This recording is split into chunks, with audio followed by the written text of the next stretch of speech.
I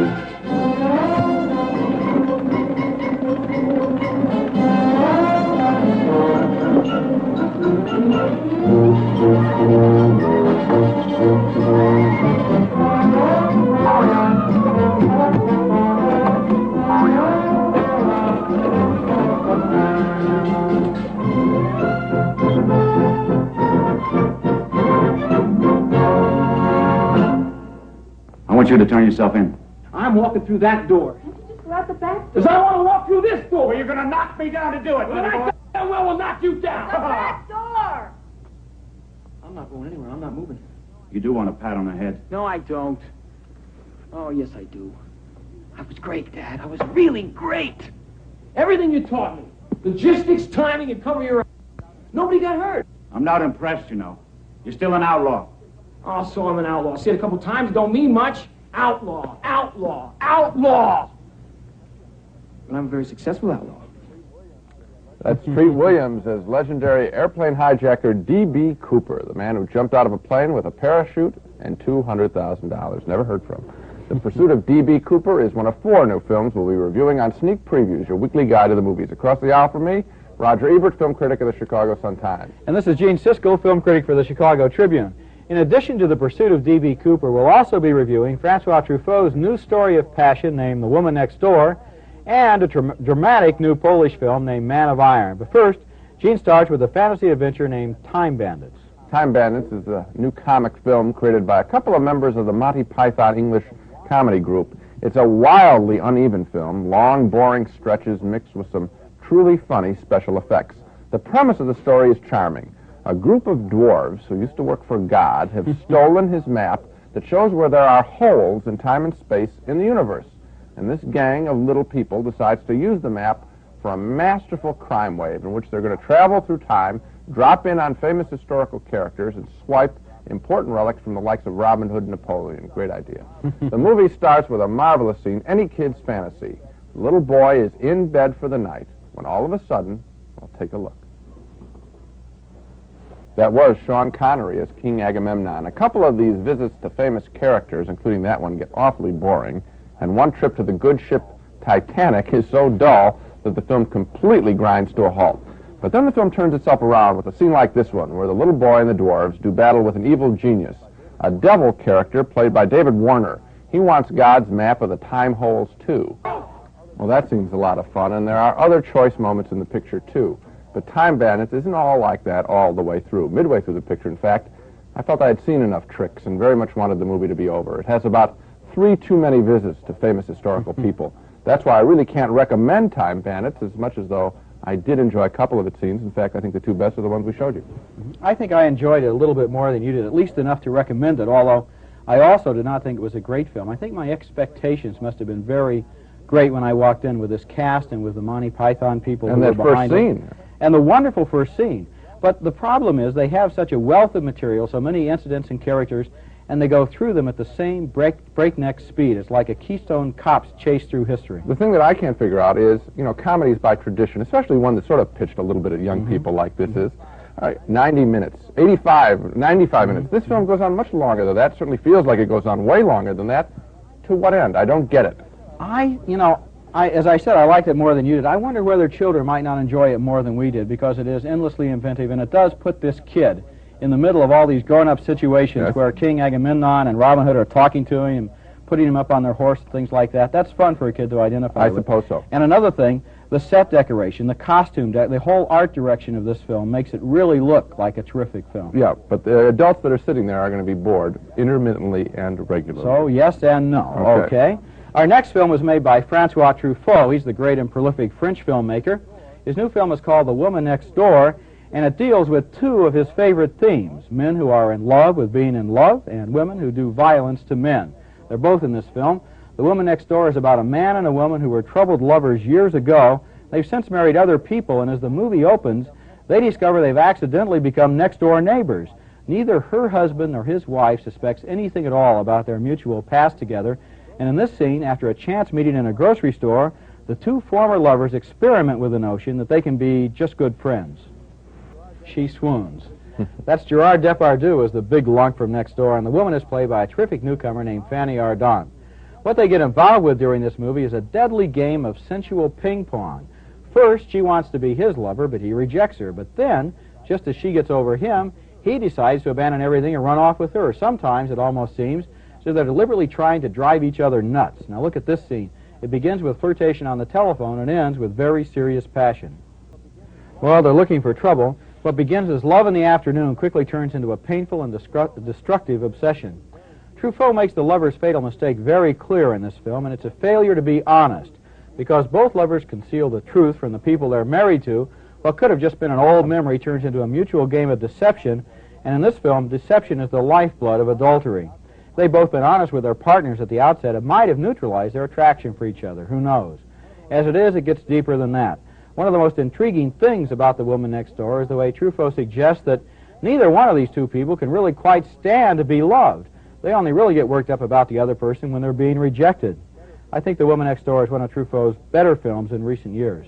I think it is, too, because when we say that, he has not been at the top of his form recently, and the last few pictures haven't been very good. I liked it, too, but I must say, not necessarily while it was going on. It was only when I left the theater, and I think the reason is because the characters aren't all that interesting as characters.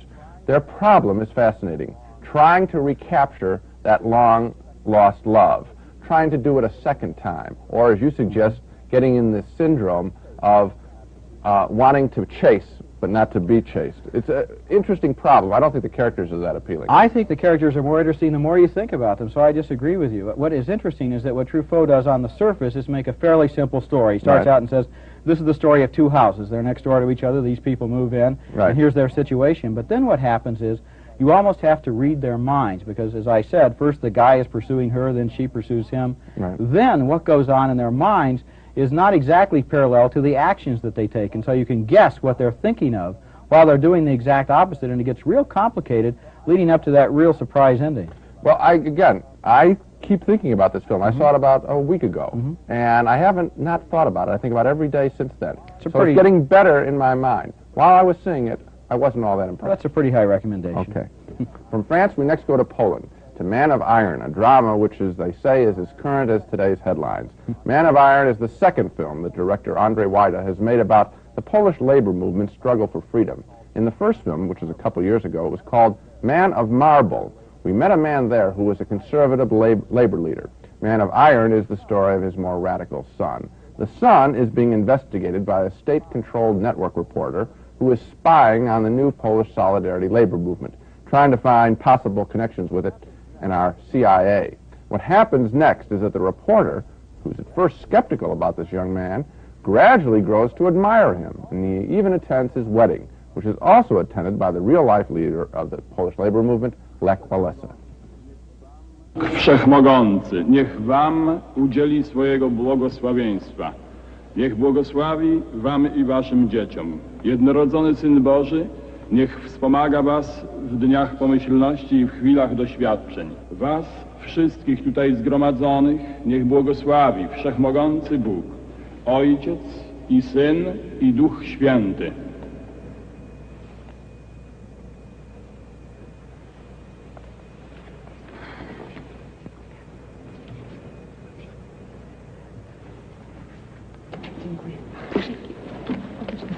Dziękuję serdecznie.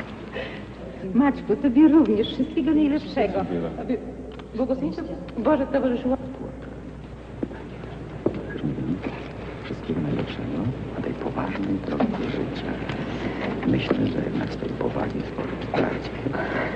A jak będziemy trudności, to wiecie nad nas jakimś świadków, że zawsze wam pomożemy. Dziękuję. Dziękujemy bardzo. Ale ponieważ liczę, że to małżeństwo będzie demokratyczne, więc chciałem to demokratycznie powiedzieć. Dziękuję. Man of Iron has one extraordinary effect. It makes the headlines and TV news stories coming out of Poland take on a human importance. Instead of just viewing Polish workers as a faceless group that we always see demonstrating on TV, in Man of Iron, we meet individual characters and get to spend some time with them, and we can relate to their cause as one person to another. It's not a perfect film. I found it melodramatic at times, a bit long, but the cumulative effect of the film is quite extraordinary. We do feel as though we're on the inside, watching the formation of a great labor movement with legitimate and important human goals, and not just a bunch of people haggling for, say, the size of their cost of living allowance. In that way, Man of Iron may be a great film. It does take you inside. You know, there were scenes in this movie when I wasn't sure if I was looking at fact or fiction, which of course is the point. Right. The whole movie is supposed to be a fiction, but then what he's done is use documentary footage of the actual striking shipyard workers and then tie that all in together. And what I enjoyed, too, was the fact that he makes these characters so three-dimensional and real and convincing as people, because there might have been a temptation on White's part to just say, well, I want to make an ideological statement about this situation. Could have been this very person boring. represents the government, this person represents solidarity. Yeah. But no, they're real people. And also, we are seeing it through the eyes of someone who is going through a change. We're seeing someone who is opposed to the union, or at least paid to be opposed to the union intellectually, and he goes through a change. So it is sort of fascinating. And there is a run-on, long novel kind of quality to the picture. I have the feeling that this filmmaker, in addition to just doing a report on what's going on in Poland, also wanted to make a great story, sort of like a Gone with the Wind, that the Polish people would enjoy while they were seeing this. And in fact, this is really film as politics, because it's an attempt to entertain and argue. It's a very complex kind of film. This is the most popular film in Poland today, and I suppose that's not surprising, No. but weren't you a little surprised, given everything you've read about Poland in the paper, that a major filmmaker over there could make this film, which is so critical of the government, and even sets up one character as a stoolie for the government? Yeah, I was very surprised. We have to challenge ourselves, though, with one thing. Are we liking the picture just because we're on the side of the Polish workers? How do you plead? Frankly, I suppose I am on the side of the Polish workers. I haven't really thought that much about it. I like the picture because I enjoyed the experience of seeing these real events. Well, I think part of our pleasure is, I'm going to answer it in my own challenge. I think part of the pleasure is, honestly, that it is on the right side. I think that comes out of it, too. Our next film is a comedy named The Pursuit of D.B. Cooper. It's a movie that begins with a news item and develops into a slice of American life. The news item is from 1973, when a hijacker calling himself D.B. Cooper parachuted out the rear door of a Boeing 727 with $200,000 in small bills, and Cooper has never been found, dead or alive, ever since then. But this movie assumes he made it safely to Earth, and it takes up from there, turning into an offbeat chase movie, a personal duel between two former Green Berets.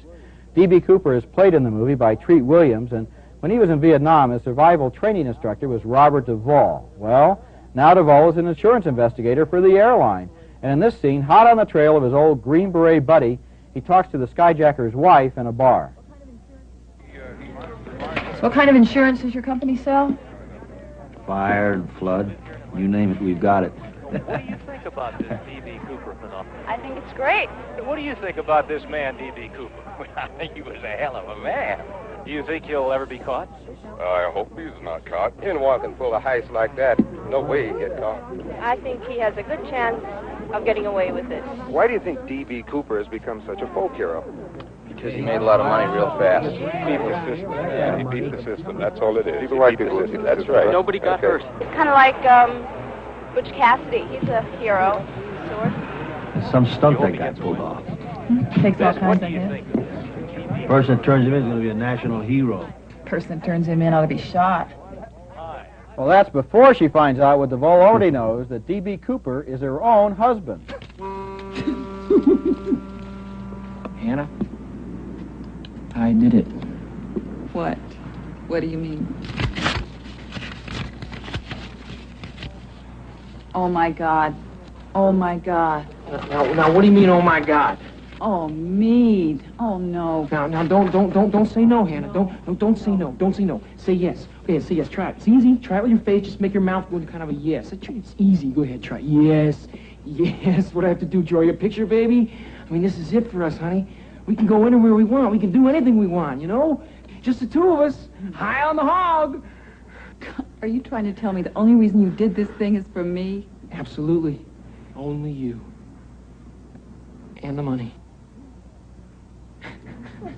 Right. So you think you can just buy me back with a few $20 bills? A few? Hannah, I'm talking about 10,000 $20 bills. I mean, what you got in your hands there, that's just loose change. I mean, you are talking tips, and I am talking icebergs. Well, you know what you can do with your loose change? That's Catherine Harold as Treat Williams' wife, and this isn't the first time she sees one of his damn fool stunts. Williams is the kind of guy who is absolutely relentless in his obsession, and in this spectacular chase scene, the dogged, determined Robert Duvall has temporarily recaptured the money, so now Treat Williams steals an airplane to get it back.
That's a fantastic chase scene. You might ask why that plane didn't crash when it was bouncing off the car, and the answer is you never really see the plane bouncing off the car. They cut back and forth to make it feel like you're seeing it.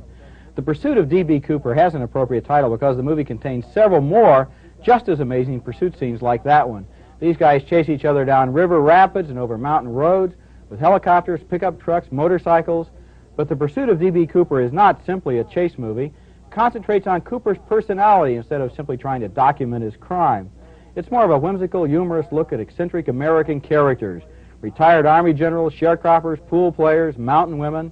And in the loving way it portrays these offbeat people, it didn't remind me so much of a movie like Skyjack, for example, as, let's say, a movie called Melvin and Howard. It's a nice little film. It's well acted and persistently entertaining. Well, I agree that it has those two things going for it. It has the chases and it has the people. I just felt it did neither one very, very well. Really? I like that chase scene at the end. I can't deny that.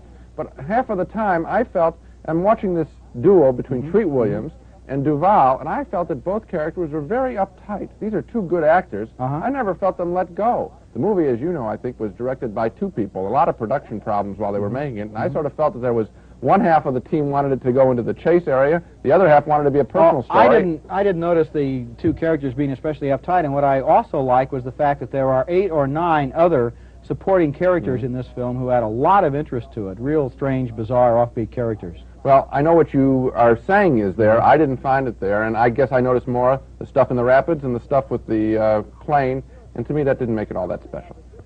Well, here are some films that are special, Dean. They have the dubious honor of being selected by Sparky the Wonder Dog as the Dogs of the Week. Okay, well, my dog this week is a Goldie Hawn comedy called Lovers and Liars.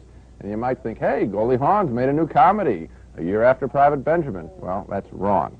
Lovers and Liars is an old Goldie Hawn comedy. She made it before, about 2.5 years ago in Italy. In the picture, Hawn plays a young American tourist in Italy on the run from her Chicago lover who lied to her. He's married. So who does she become involved with in Italy? Sure, a married man, Giancarlo Giannini. Easy, Sparky. This film is full of stupid slapstick and bad sound dubbing. He's moaning over here. It's a total waste of your time. In general, if a film comes out with an American movie star and the ad campaign is kind of quiet and the film was made in Europe, chances are it's a dog that they made earlier in the career. That's Lovers and Liars. Okay, Gene, I'll give it a pass. My dog this week is an obscure little psychological thriller named Haunts. And it's a movie with the most confusing and impenetrable plot I've come across in a long time. Mae Britt plays a woman who lives in the woods with her uncle and is constantly being assaulted by strange intruders. Things get so bad that she's attacked in the shower on 3 different occasions. That's 3 of the 6 shower scenes in this movie. And then at the end, it turns out that nothing happened the way we thought it did, and the dead man in the grave turns out to really be Mae Britt's pet goat. Well, how did that happen? Well, you know you're in trouble when they spend the last 12 minutes of a movie in nonstop dialogue just trying to explain what happened, and still you can't understand it. That is tough to say. Mae Britt's pet goat. Okay. Meanwhile, Sparky's run out of the balcony. So much for the dogs. Now to recap our reactions to the main movies on this show. A split decision on Time Bandits. Roger found it a delightful adventure film. I saw some dull patches. He votes yes. I reluctantly vote no. We both like Francois Truffaut's The Woman Next Door. Roger found it more provocative than I did, but we both vote yes. And 2 strong yes votes for Man of Iron, the drama about the Polish labor movement. And finally, another split on The Pursuit of D.B. Cooper, the hijack comedy. Roger found it entertaining. He votes yes. Recommending you see it, I found it an uneven mess of arguments and chases. I vote no. Well, next time on Sneak Previews, we'll take a look at Tattoo, a new thriller with Bruce Dern and Maude Adams, and Raggedy Man, the Sissy Spacek film. She plays a struggling young mother. Until then, we'll see you at the movies.